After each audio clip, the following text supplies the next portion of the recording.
Anjing yang tidak pernah mati. Desa Kertajaya berdiri sunyi di kaki Gunung Chandra, gunung yang puncaknya jarang tersentuh matahari. Setiap sore, kabut turun lebih cepat di sana, seolah malam menelan desa itu lebih dulu dari tempat lain. Di saat kampung lain masih disinari jingga senja, Kertajaya sudah diselimuti bayangan gelap. Orang-orang desa percaya, di balik kabut itu bersemayam makhluk tua penjaga batas dunia, yang hanya keluar ketika manusia melupakan doa. Mereka memanggilnya si kelam, seekor anjing hitam, dengan mata merah menyala seperti bara api. Ia disebut anjing yang tidak pernah mati, karena meski sudah diburu, diracun, atau dibakar, ia selalu kembali, utuh seperti semula, setiap kali ada kematian menanti di desa itu. Suatu malam di awal musim penghujan, lolongan panjang terdengar dari arah hutan. Suara itu melengking, tapi di ujungnya berubah jadi seperti erangan manusia. Penduduk yang mendengarnya langsung menutup pintu dan menyalakan dupa. Para ibu memeluk anak-anak mereka, berbisik doa dengan tangan gemetar. "Jangan dengarkan suaranya," kata orang tua-tua. "Kalau kau dengar sampai 3 kali, tandanya dia sudah tahu namamu." Di rumah paling besar di ujung desa, Pak Darsa, kepala desa, berdiri di teras dengan wajah tegang. Angin malam membawa bau anyir yang menyengat, seperti darah yang baru menetes. Ia menatap ke jalan desa yang kosong, lalu matanya menangkap sesuatu. 2 titik merah menyala di kejauhan. Ia menelan ludah. 2 cahaya itu bergerak perlahan ke arah rumahnya, makin dekat. Makin jelas. Seekor anjing hitam besar muncul dari balik kabut. Bulunya basah oleh lumpur, lidahnya terjulur panjang, dan di lehernya tergantung rantai besi berkarat yang menyeret tanah setiap kali ia melangkah. "Pergi," bentak Pak Darsa, mengangkat obor. Tapi anjing itu tidak bergeming. Ia hanya berdiri di depan rumah, menatap Pak Darsa dengan tatapan yang menusuk. Dalam sorot matanya, Pak Darsa melihat bayangan wajah-wajah manusia menangis, menjerit, lalu lenyap dalam bara merah. Anjing itu kemudian menjatuhkan sesuatu dari mulutnya. Sepotong kain putih berlumur darah. Pak Darsa gemetar. Itu potongan kain dari kebaya istrinya. Ia tahu karena ia yang membelikannya di pasar seminggu lalu. "Ita!" teriaknya memanggil istri. Ia berlari masuk ke rumah, menemukan semua pintu dan jendela tertutup. Namun di kamar, Ita terbaring di ranjang, matanya terbuka lebar, menatap langit-langit. Tidak ada darah, tidak ada luka, tapi wajahnya membeku dalam ketakutan. Dari sudut bibirnya menetes sedikit busa. Tangannya menggenggam ujung kain putih yang sama. Pak Darsa berteriak sekeras-kerasnya malam itu, dan lolongan anjing menjawab dari luar rumah 3 kali panjang, seolah menandai selesainya sebuah tugas. Keesokan paginya, kabar kematian Ita menyebar cepat. Orang-orang berbisik di jalanan. Tak ada yang berani mendekati rumah kepala desa. Beberapa warga melihat bekas cakar besar di depan pintu, goresannya dalam seperti digaruk besi panas. Di balai desa, Mak Ranti, perempuan tua penjaga adat, berkata dengan suara lirih, "Itu tanda, gerbangnya mulai terbuka, tak ada yang berani menimpali. Hanya terdengar gemericik air di sungai dan suara burung gagak di kejauhan." Tapi tak semua percaya pada cerita lama. Raga, pemuda 20 tahun yang baru pulang dari kota, menganggap semua itu tak lebih dari dongeng desa. "Apa kalian tidak berpikir logis?" katanya pada teman-teman di warung. "Mungkin Bu Ita meninggal karena serangan jantung. Kainnya bisa saja dibawa anjing liar. Orang-orang menatapnya seolah ia sudah menghina sesuatu yang sakral." Jemi, sahabatnya sejak kecil, berbisik, "Rak, jangan bicara begitu di sini. Kau tidak tahu siapa yang mendengarkan. Tapi masa iya anjing bisa membawa maut?" Raga tertawa kecil meneguk kopi. "Kalau benar dia ada, biar aku yang lihat." Ucapan itu membuat suasana hening. Angin masuk lewat jendela, meniup api lampu minyak, hingga padam sesaat. Semua menatapnya tanpa suara. Dan malamnya, Raga menyesal pernah mengucapkannya. Sekitar tengah malam, saat hujan turun rintik-rintik, Raga terbangun oleh suara aneh dari halaman belakang, suara langkah dan cakaran di tanah basah. Ia menoleh ke arah jendela, tapi tirai bergoyang menutupi pandangan. Angin, gumamnya, mencoba tidur lagi. Tapi tak lama kemudian, suara itu berubah menjadi goresan keras di pintu kayu. Krit, krit, krit. 3 kali. Lalu senyap. Raga bangkit dengan napas memburu. Ia menyalakan lampu minyak dan menatap pintu. Ada bekas goresan besar di kayu, seperti dicakar kuku baja. Dari sela bawah pintu, keluar asap tipis berbau daging terbakar. Ia mundur, keringat dingin menetes. Lalu terdengar lolongan panjang, sangat dekat, seolah tepat di luar rumah. Pintu bergetar. Jemi, yang malam itu tidur di ruang depan, langsung terbangun dan berlari ke arah Raga. "Rag, kau dengar itu?" Raga mengangguk pelan. "Jangan buka pintunya," bisik Jemi panik. Tapi rasa penasaran mengalahkan ketakutan. Raga menggenggam gagang pintu, membuka sedikit. Dan di celah sempit itu, 2 mata merah menatapnya balik. Ia terdiam. Bulu kuduknya berdiri, nafasnya tersengal. Seekor anjing hitam besar berdiri di depan rumahnya. Bulunya menggumpal basah, meneteskan air bercampur darah. Dari lehernya menggantung rantai berkarat yang menjalar ke tanah. Tapi ujung rantai itu tak terlihat. Seolah di ujung sana ada sesuatu yang menariknya dari tempat yang sangat dalam. Anjing itu tidak menyerang, ia hanya menatap. Lalu berbalik perlahan, menatap ke arah jalan menuju hutan. Raga menutup pintu cepat-cepat. Jemi memegangi dadanya, gemetar. "Itu dia!" Anjingnya. "Rag, si kelam!" Tapi Raga justru berkata pelan, "Dia." Seolah ingin kita mengikutinya. "Apa kau gila?" Namun rasa ingin tahu sudah menguasainya. Ia mengambil lampu minyak dan berkata, "Kalau kita tidak lihat sekarang, kita tak akan pernah tahu." Dengan langkah berat dan jantung berdebar, 2 pemuda itu keluar dari rumah. Udara malam terasa tebal, basah, dan dingin. Bau tanah basah bercampur dengan aroma besi berkarat yang tajam di hidung. Anjing hitam itu berjalan pelan di depan mereka. Setiap langkahnya meninggalkan jejak darah yang menguap menjadi asap tipis. Mereka mengikuti sampai ke batas hutan. Di sana pepohonan rapat menutupi langit dan suara serangga menghilang seketika. Di tengah kabut tipis, anjing itu berhenti di depan gua besar yang mulutnya menganga seperti rahang raksasa. "Ini gua mulut neraka," bisik Jemi. "Orang-orang dilarang ke sini." Anjing itu menatap ke dalam gua, lalu menoleh pada mereka. Dari matanya menetes cairan hitam, seperti darah yang telah membusuk. Ia melolong 1 kali, 2 kali dan tanah di bawah kaki mereka bergetar. Raga menyorotkan lampu ke arah mulut gua. Dari dalam muncul asap merah dengan bau belerang yang menyengat. Dan di antara asap itu, tampak bayangan tangan-tangan manusia menggeliat dan meraih keluar. "Tuhan!" Jemi berbisik, nyaris tidak bisa bernapas. Raga melangkah mundur. Tapi tanah di bawah kakinya retak, mengeluarkan suara gemeretak seperti tulang patah.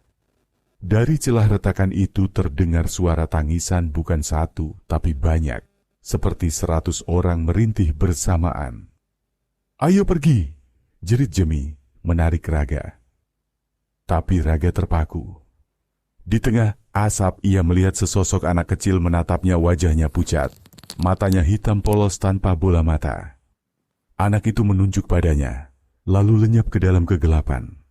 Tiba-tiba, rantai di leher anjing itu berderak, terangkat seperti ditarik sesuatu dari dalam gua. Makhluk itu menggeram keras, seolah menahan kekuatan besar yang mencoba menariknya ke bawah. Dia sedang menahan sesuatu, gumam Raga dengan suara serak. Namun tak lama, rantai itu terputus dan seketika anjing itu terhisap ke dalam tanah, bersama bau busuk dan teriakan dari dalam bumi. Asap menutup seluruh gua, dan ketika reda, hanya tersisa keheningan. Raga dan Jemi berlari sekuat tenaga ke arah desa. Mereka tak menoleh lagi, tak peduli hujan atau ranting yang menampar wajah. Tapi sesampainya di pinggir hutan, Raga berhenti. Ia menoleh sebentar, dan melihat dua mata merah itu masih menatap dari dalam kegelapan, tidak bergerak seperti menunggu. Keesokan paginya, hanya Jemi yang ditemukan. Ia terbaring di tanah, berlumpur dengan wajah pucat. Tubuhnya gemetar tanpa suara. Ketika disadarkan, ia tidak bisa bicara, hanya menulis di tanah dengan jari gemetar. Dia tidak mati, dia menunggu. Raga tak pernah kembali. Orang-orang mencari hingga ke hutan, tapi hanya menemukan bekas rantai berkarat di dekat gua basah oleh darah segar. Malam berikutnya, desa kembali sunyi. Kabut lebih tebal dari biasanya, dan dari arah gunung terdengar lolongan panjang, disusul bisikan yang hanya bisa didengar oleh mereka yang berdosa. Pintu telah retak, penjaga belum pergi. Anjing hitam itu, kata orang-orang, masih berkeliaran di jalan desa. Kadang terlihat di tepi sungai, kadang di kuburan tua. Dan setiap kali ia melintas, api lentera padam, udara membeku, dan bau belerang memenuhi hidung. Orang-orang menutup mata, berdoa agar tidak mendengar lolongan ketiga, karena bila suara itu terdengar lagi, satu jiwa akan diambil malam itu juga. Dan di rumah kosong milik Raga, rantai besi berkarat tergantung di pintu, berayun pelan, seolah ada yang menunggu seseorang untuk pulang. Sudah 2 minggu sejak Raga hilang di hutan. Orang-orang mulai berhenti menyebut namanya dengan suara keras. Di Kertajaya, menyebut nama orang yang di bawah hutan dipercaya bisa memanggil kembali arwahnya. Maka, setiap kali ada yang teringat padanya, mereka hanya berbisik, anak itu, atau pemuda itu, tanpa menyebut nama. Tapi yang tak bisa dilupakan adalah lolongan malam. Sejak Raga hilang, setiap malam ada suara panjang dari arah hutan. Kadang lirih seperti keluhan manusia, kadang tinggi menusuk telinga. Bau anyir darah terbawa angin, membuat dupa di setiap rumah padam sendiri. Api tidak mau menyala lama di desa itu. Dupa mati, lilin padam, bahkan lampu minyak meredup tanpa sebab. Orang-orang mulai percaya, malam di Kertajaya sudah bukan milik manusia. Di antara mereka yang paling tersiksa adalah Pak Darsa, kepala desa. Setelah kematian istrinya, ia tampak semakin kurus. Setiap malam ia berjalan keliling desa, membawa lentera tua dan sebuah kitab besar berbahasa Belanda, warisan dari leluhurnya. Katanya, kitab itu berisi catatan tentang awal berdirinya desa, juga tentang perjanjian yang tak pernah dibicarakan terang-terangan. Gerbangnya sudah terbuka, katanya lirih suatu malam ketika bertemu Mak Ranti. Aku harus menutupnya sebelum semua jiwa di sini habis. Mak Ranti hanya menatap dengan mata berkaca-kaca. Tidak ada manusia yang bisa menutup pintu neraka Darsa. Dulu pun, kita hanya bisa menipunya.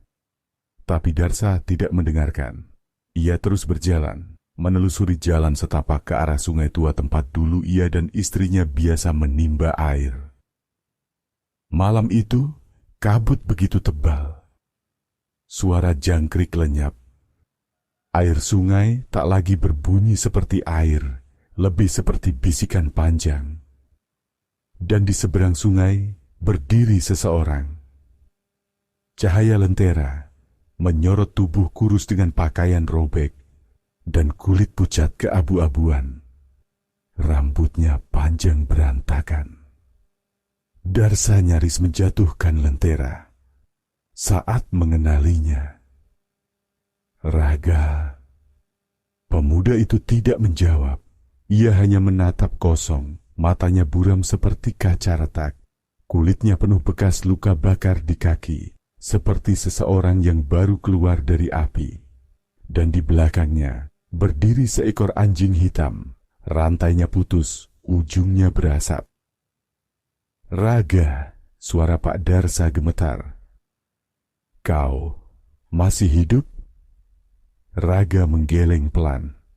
Suaranya datar, tapi bergema aneh, seperti berasal dari dua arah. Satu dari mulutnya, satu lagi dari tempat jauh di bawah tanah. Aku tidak tahu apakah aku masih hidup, tapi dia...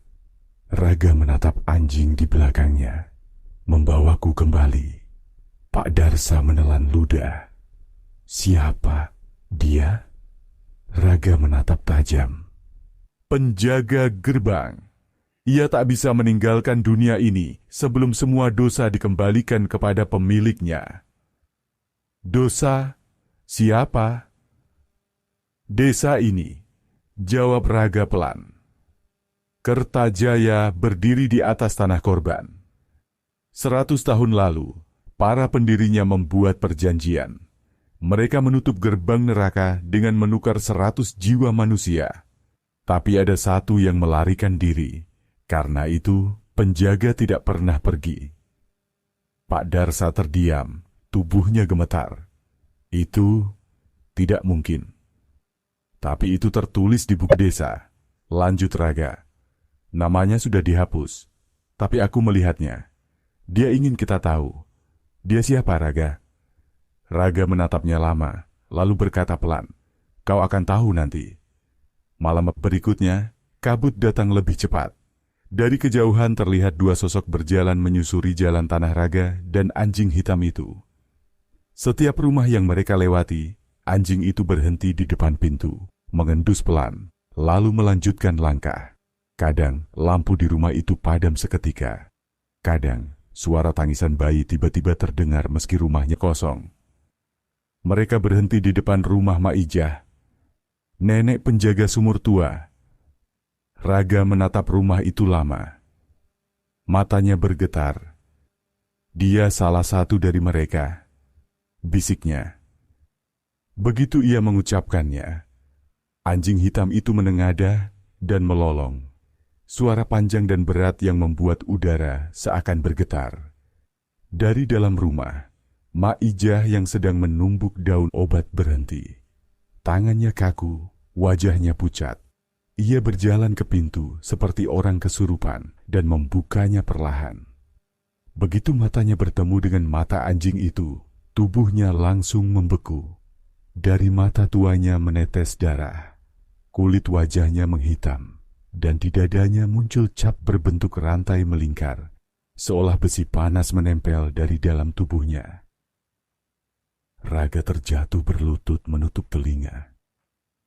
Aku tidak ingin ini terjadi.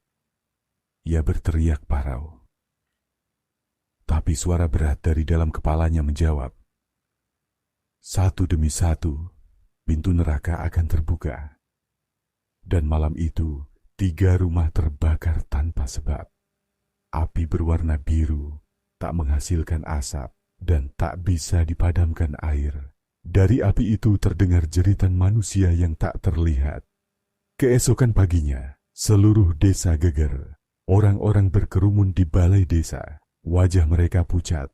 Mereka menuduh Raga sebagai biang keladi. Sejak dia kembali, musibah tak berhenti. Aku melihat dia berjalan dengan setan. Buang dia dari desa. Pak Darsa mencoba menenangkan mereka, tapi suaranya kalah oleh teriakan warga. Ketika amarah memuncak, seseorang melempar batu ke arah rumah tempat Raga bersembunyi. Batu itu menghantam pintu, dan seketika, angin panas bertiup kencang. Api dupa padam, daun-daun berguguran, dan dari balik pintu terdengar gonggongan keras. Pintu terbuka perlahan. Anjing hitam itu keluar. Rantainya berderak. Ia berdiri di tengah lapangan, menggonggong ke langit, dan tanah di bawah kakinya bergetar.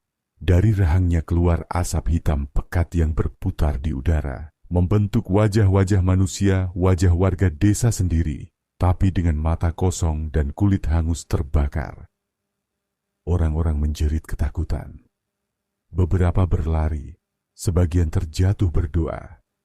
Sementara, wajah-wajah di asap itu berbisik, "Kami masih di sini. Kami belum ditebus." Raga keluar menyusul. Wajahnya pucat, matanya merah menyala. Ia menutup telinganya, tapi suara itu terus berbicara di dalam kepala. "Tebus dosamu, atau semua akan ikut terbakar." Ia berteriak keras dan terjatuh ke tanah. Anjing itu berhenti menggonggong, menatapnya dengan mata penuh bara seolah menunggu perintah. Pak Darsa maju perlahan. "Raga, kau harus tenang. Ceritakan semuanya." Raga menatapnya dengan mata kosong. "Aku tidak bisa tenang. Setiap kali aku menutup mata, aku melihat mereka. Mereka terjebak di sana." "Di mana?" Raga menarik napas dalam-dalam. "Di bawah kita." Sejak malam itu, Raga bukan lagi manusia biasa. Ia jarang bicara, jarang makan. Wajahnya makin pucat, tubuhnya makin kurus. Tapi anjing hitam itu selalu mengikutinya kemanapun ia pergi. Seolah keduanya terikat oleh sesuatu yang tak terlihat. Orang-orang tak lagi berani keluar rumah setelah matahari terbenam. Kadang mereka melihat Raga berdiri sendirian di tengah lapangan, memandangi langit, sementara anjing itu duduk di sampingnya, menatap tanah. Mereka berdua seperti penjaga dan yang dijaga, atau dua bayangan yang saling menunggu giliran untuk lenyap. Suatu malam, Pak Darsa datang ke rumah Raga, membawa buku besar Desa Kertajaya, kitab tua yang selama ini ia sembunyikan di lemari kayu. "Ini," katanya pelan, "buku yang kau maksud." Raga menatapnya, lalu membuka halaman demi halaman. Tulisan di dalamnya sudah menguning, sebagian huruf hilang dimakan waktu. Tapi di bagian tengah, ada daftar 100 nama, tertulis rapi dalam tinta hitam. Namun yang paling mengejutkan adalah halaman terakhir. Tertulis di sana kalimat pendek dalam tulisan Latin lama. "Gerbang ditutup dengan darah manusia, tapi satu darah lari dari garisnya." Dan di bawahnya ada nama yang sudah dihapus. Bekasnya terlihat jelas, seperti pernah disobek lalu disulam kembali. Tapi saat Raga mengusap halaman itu, huruf-huruf samar mulai muncul di bawah cahaya lentera, seolah tinta lama merespon sentuhannya. Nama itu berbunyi, "Sulastri, nenek dari Darsa." Pak Darsa tertegun. "Itu nama ibuku." "Dia jiwa yang melarikan diri," kata Raga datar. "Karena dia lolos, pintu itu tak pernah benar-benar tertutup, dan darahnya masih hidup di desa ini." Pak Darsa menatap Raga, napasnya tercekat. "Kau? Maksudmu?" "Ya," jawab Raga, "darahmu adalah kunci." Darsa terdiam lama, lalu berbisik, "Kalau begitu, semua ini salah keluargaku." Raga menatapnya dengan pandangan campuran iba dan ngeri. Penjaga tidak peduli siapa yang salah. Ia hanya menagih perjanjian. Malam itu, Raga bermimpi buruk. Ia melihat dirinya berjalan di padang luas berapi. Langit merah, tanah hitam, dan ribuan jiwa terikat rantai besi di tanah, merintih memanggil namanya. Di tengah padang itu berdiri gerbang raksasa dari besi dan api, terbuka sedikit. Dari celahnya keluar semburan panas dan tangan-tangan manusia. Di depan gerbang itu berdiri seekor anjing hitam sebesar kuda dengan 3 kepala. 2 kepala menggonggong, satu lagi diam menatapnya. Raga melangkah mendekat dan baru saat itu ia sadar kepala ketiga itu adalah dirinya sendiri. Mata itu matanya, wajah itu wajahnya, hanya saja dagingnya meleleh seperti lilin terbakar. Apa ini? Suaranya bergetar. Suara berat menjawab dari segala arah. Kau dan dia satu. Kau adalah gerbang, dan darah harus kembali. Raga terbangun dengan napas terengah.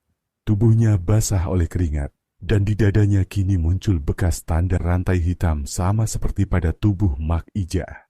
Anjing hitam itu duduk di sudut kamar. Matanya merah menyala dalam kegelapan.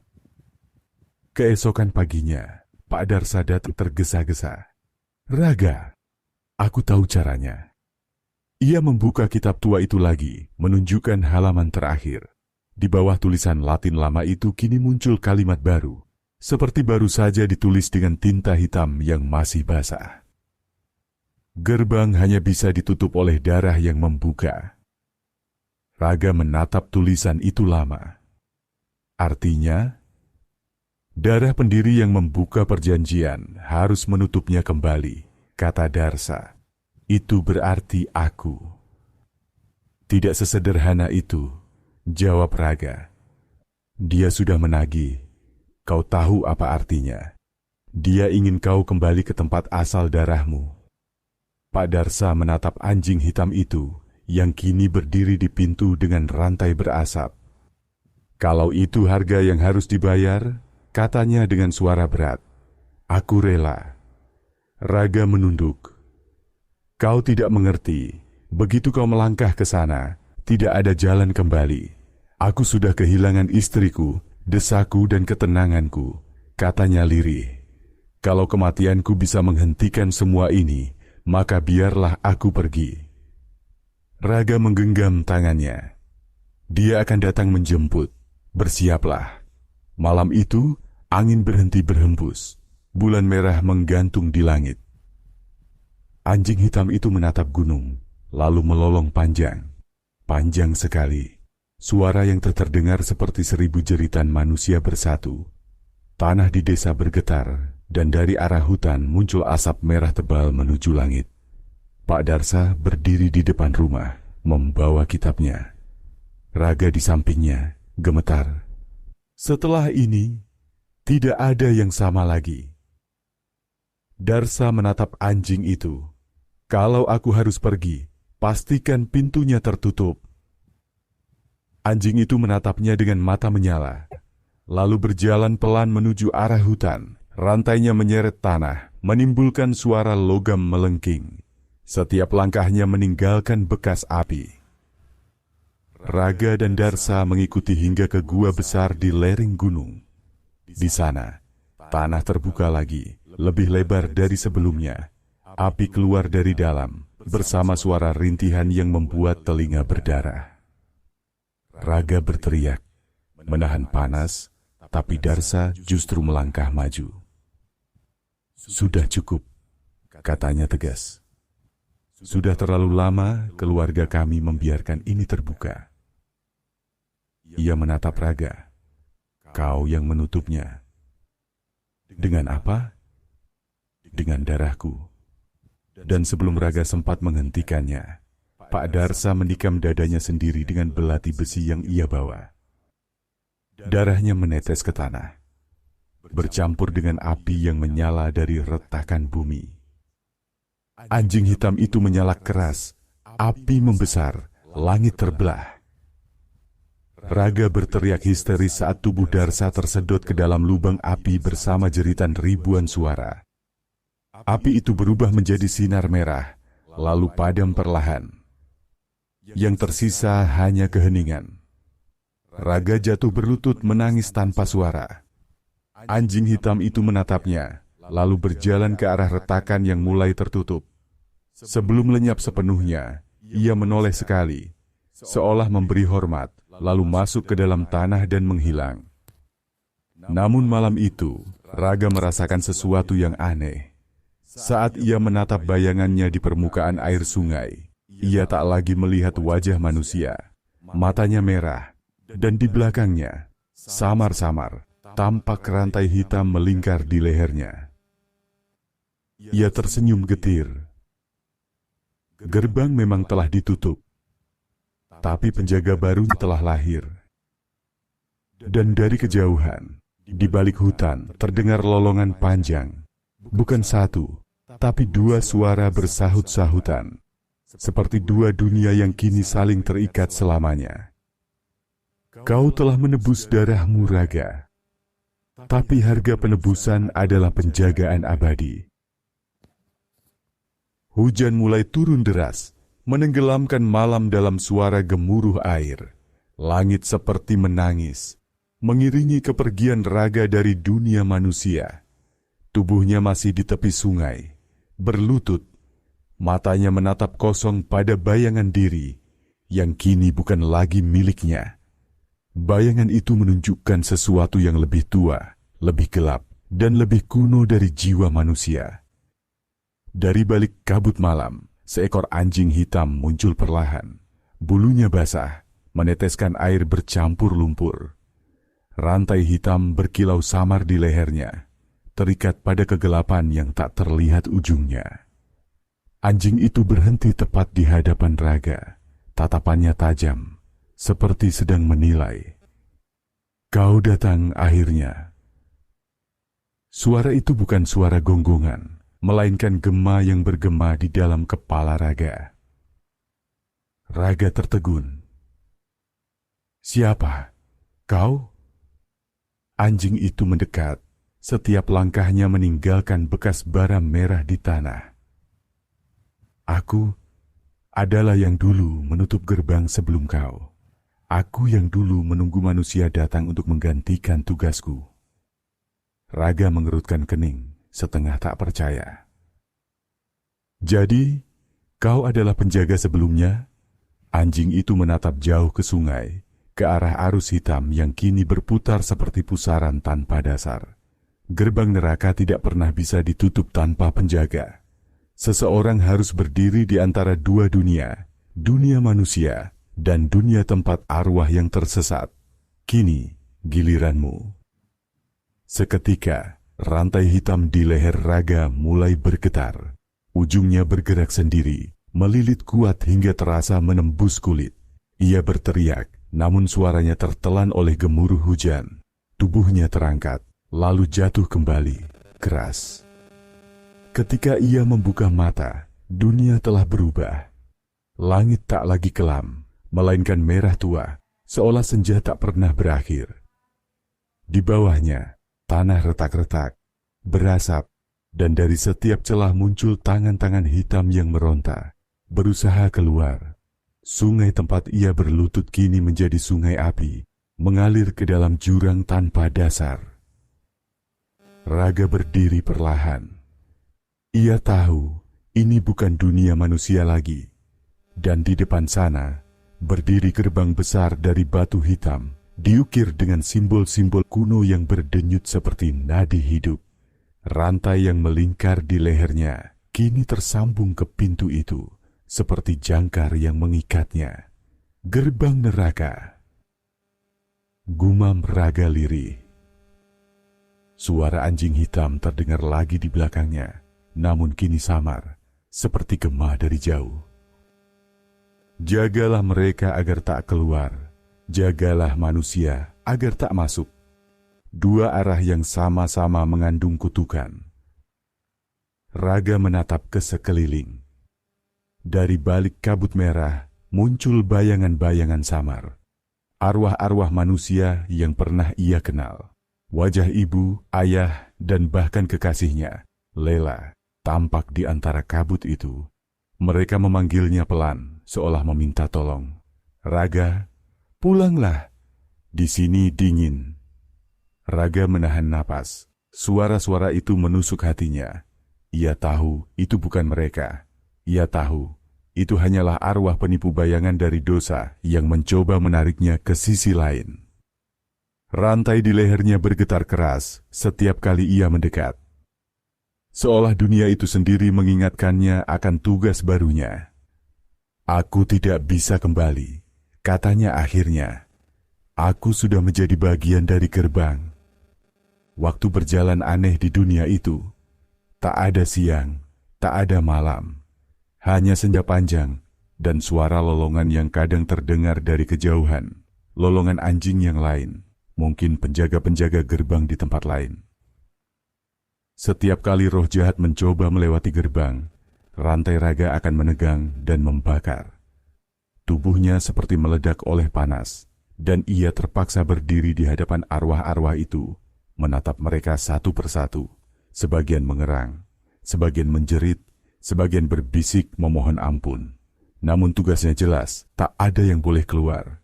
Dan setiap kali ia menolak mereka, rantai di lehernya semakin kuat, mengikat jiwanya makin dalam ke dunia neraka. Namun di antara semua itu, kadang datang juga roh yang tidak jahat, roh yang tersesat. Seorang anak kecil, perempuan dengan mata polos, menangis di depan gerbang. "Aku cuma mau pulang ke ibu." Raga berlutut. Dalam dirinya masih ada sisa manusia, sisa kasih yang belum mati. Ia menyentuh kepala anak itu, dan seketika, tubuh sang anak lenyap menjadi cahaya putih. Ia sadar, ia baru saja membimbing satu roh ke tempat yang seharusnya. Bukan ke neraka, bukan ke bumi, tapi ke tempat yang damai. Raga menatap tangannya yang berasap. Mungkin ini satu-satunya kebaikan yang masih bisa kulakukan. Anjing hitam itu muncul lagi, kali ini dari kegelapan di belakang gerbang. "Kau mulai mengerti peranmu," katanya. "Menjaga bukan berarti menghukum. Kadang menjaga berarti menuntun." Raga menatapnya. "Apakah kau juga dulu manusia?" Anjing itu terdiam lama, lalu menjawab lirih. "Dulu, sama sepertimu, aku pernah gagal menjaga, dan dunia manusia menanggung akibatnya. Itulah sebabnya, sampai hari ini, aku tetap terikat di sini, mengawasi penjaga berikutnya." "Jadi, kau roh penjaga sebelumnya?" "Ya, dan kini tugasku selesai. Kau telah menggantikanku." Seketika, tubuh anjing itu memudar menjadi abu, meninggalkan hanya jejak api yang berubah menjadi tanda berbentuk lingkaran di tanah segel abadi penjaga gerbang. Raga kini sendirian, tapi kesendiriannya tidak membuatnya lemah. Ia mulai memahami setiap bisikan yang datang dari balik pintu batu, doa, tangisan, jeritan, bahkan tawa. Ia mulai mengenali mana roh yang berhak masuk dan mana yang mencoba kabur dari hukuman. Hari demi hari, atau mungkin abad demi abad, ia menjaga dengan setia. Setiap kali roh jahat mencoba menembus gerbang, Raga muncul dalam wujud anjing hitam besar dengan mata menyala merah. Nafasnya mengeluarkan asap neraka, dan setiap lolongannya menggetarkan seluruh lembah kematian. Orang-orang di dunia manusia mulai mendengar legenda tentangnya. Di malam-malam tertentu, ketika seseorang meninggal dengan dosa berat, desa-desa di lembah itu akan mendengar suara lolongan panjang dari arah sungai, tanda bahwa penjaga gerbang neraka telah bangkit menjemput jiwa. Mereka menyebutnya si hitam atau anjing neraka, tanpa tahu bahwa di balik wujud itu masih ada sisa hati manusia yang dulu bernama Raga. Kadang di malam tenang, Raga berdiri di tepi gerbang, menatap jauh ke arah dunia manusia. Dari celah antara api dan kabut, ia bisa melihat sekilas kehidupan di atas sana. Anak-anak bermain, cahaya lampu rumah, suara tawa, hujan yang jatuh. Semua itu kini baginya hanya kenangan yang tak bisa disentuh. Ia menutup matanya, berbisik sendiri. "Semoga dunia yang kujaga tetap aman dari api yang pernah kubuka." Dan di saat itu juga, rantai di lehernya bergetar lembut, seolah menjawab doa itu. Namun malam itu berbeda. Gerbang bergetar kuat, lebih hebat dari biasanya. Api di sekitarnya berkobar, dan dari dalam jurang muncul sosok besar, lebih tinggi dari semua arwah yang pernah ia lihat. Matanya merah menyala seperti bara. "Penjaga baru." Suara itu berat seperti batu yang bergeser. "Gerbang ini haus darah, sudah terlalu lama tertutup." Raga berdiri tegak. "Aku tak akan biarkan satu pun keluar." Sosok itu tertawa. "Kau pikir kau bisa menahan semua dosa dunia dengan satu rantai?" Dengan cepat, Makhluk itu mendorong gerbang dari dalam. Batu hitam retak, dan nyala api neraka menyembur keluar. Raga meraung, tubuhnya kembali berubah menjadi anjing hitam raksasa. Ia melompat, menancapkan cakarnya ke tanah, mencoba menahan pintu itu agar tetap tertutup. Rantai di lehernya kini membara seperti baja cair. "Tutup!" teriaknya, meski suaranya tak lagi seperti manusia. Satu lolongan panjang menggema, menembus seluruh lapisan dunia. Petir menyambar, dan tanah berguncang. Dari dunia atas, manusia yang sedang tidur terbangun ketakutan. Mereka mendengar lolongan itu, meski tak tahu artinya. Raga menyalurkan seluruh sisa jiwanya ke dalam rantai itu. Ia tahu, jika ia gagal, dunia akan berakhir. Tubuhnya mulai hancur, berubah menjadi abu hitam, tapi ia tetap menahan. "Aku adalah penjaga, dan penjaga tidak boleh menyerah." Dengan teriakan terakhirnya, gerbang kembali tertutup rapat. Batu-batunya menyatu, api mereda, dan dunia kembali tenang. Hanya asap hitam yang tersisa, perlahan menghilang bersama hujan merah. Ketika semuanya usai, di tempat Raga berdiri kini hanya ada seekor anjing hitam kecil dengan mata merah lembut.